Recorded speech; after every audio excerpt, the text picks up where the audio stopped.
আজকের আমি মটরের পরোটা করব, তাই একটুখানি মৌরি দিয়েছি আর একটু জিরে, দুটোকে একসাথে একটু ভেজে নেবো হালকা করে, নিয়ে শিলে গুঁড়ো করে নেবো। একটু ভাজা সেমটা হলেই দিয়ে নেবো। এটা আওয়াজ হচ্ছে একটু চুটবুট করে, আর একটু হলে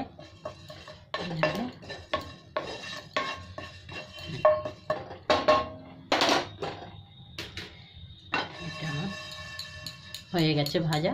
দুটো লাভিয়ে নিলাম। এবার একটু তেল দিয়ে দেবো, সাদা তেল।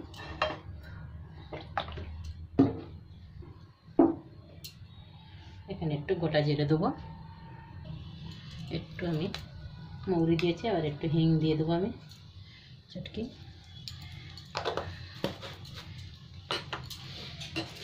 এবার আমি মটরটা তুলে দেবো।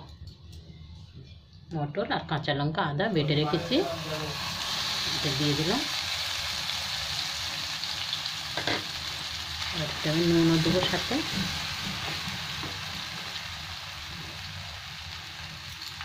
একটু ভালো করে নেড়ে নেড়ে শুকনো করে নেব।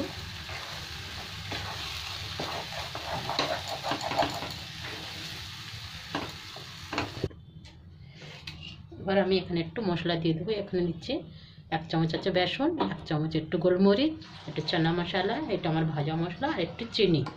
এটা দিয়ে দিলাম একসাথে সব। একটু ভালো করে নেড়ে টাইট করে নেবো আর একটু।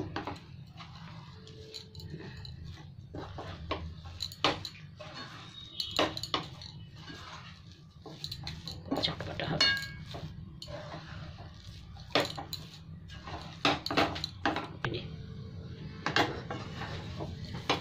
একদম টাইট হয়ে গেছে, তারপর থেকে ছড়িয়ে দিচ্ছে ফ্রাই প্যানের থেকে। সাথে একটা গাজরও দিয়েছিলাম ঘষে আমি। খুব সুন্দর একটা মশলা তৈরি হচ্ছে, সেন্টও খুব সুন্দর আসছে। এটা ঠান্ডা হয়ে গেলেই তারপর আমি পরোটা ভাজবো। আটা মেখে রেখে এদিকে, ঠান্ডা হয়ে গেলে আরও শক্ত হয়ে যাবে। একদম ফ্রাই প্যানের থেকে ছেড়ে যাচ্ছে, তার মানে একটু জল নেই আর।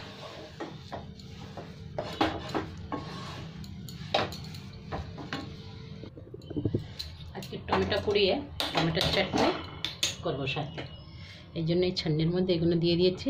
সব এগুলো পুড়ে যাবে। দুটো কাঁচা লঙ্কা, রসুন, 4টে টমেটো, দেশি টমেটো দিয়েছি, টক ঝাল হবে তো। এগুলো ভালো করে একটু পুড়াবো আমি। তারপরে এখানে এত ভালো করে পুড়ে গেছে আমার টমেটো, রসুন, কাঁচা লঙ্কা। এবার ঠান্ডা হলে এগুলো ভালো করে ছাড়িয়ে নেবো, নিয়ে আমি একটু পিষে নেবো।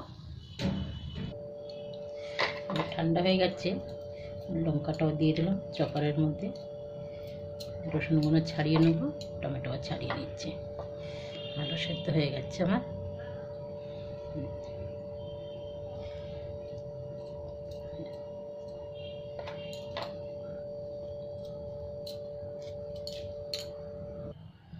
এটা আমি ঘুরিয়ে নিয়েছি চপারের মধ্যে। এবার খুলে দেখাচ্ছে, সুন্দর লাগছে একদম। এবার আমি এর মধ্যে ঢেলে নিচ্ছি বাটির মধ্যে। এবার একটু নুন দিয়ে দেবো, আর একটু সর্ষের তেল দেবো। গরম গরম পরোটা আর এই টমেটোর চাটনি।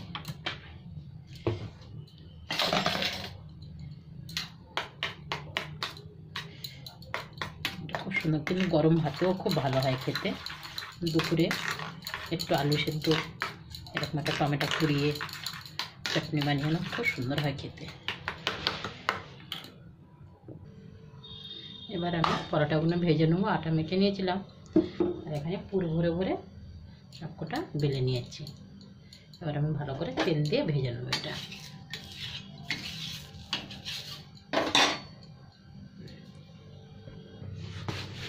এবার আমি তেল দিয়ে দিচ্ছি, দিয়ে ভেজে নিচ্ছি পরোটাগুলো। শীতের সময় তো এই পরোটাগুলো খেতেও খুব ভালো। আর এর সাথে এই পরোটা যদি লুচি করা যায়, আলুর তরকারি, খেতে খুব ভালো হয়। আমাদের যেরকম আজ পরোটা হচ্ছে, কিন্তু এগুলো সব ফুলে যাবে।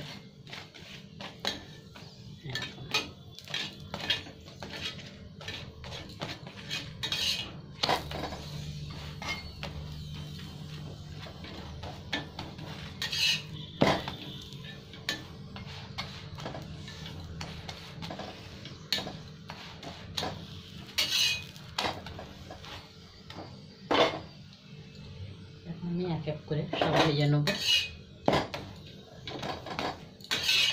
হয়ে গেছে এটা, দিয়ে দিলাম।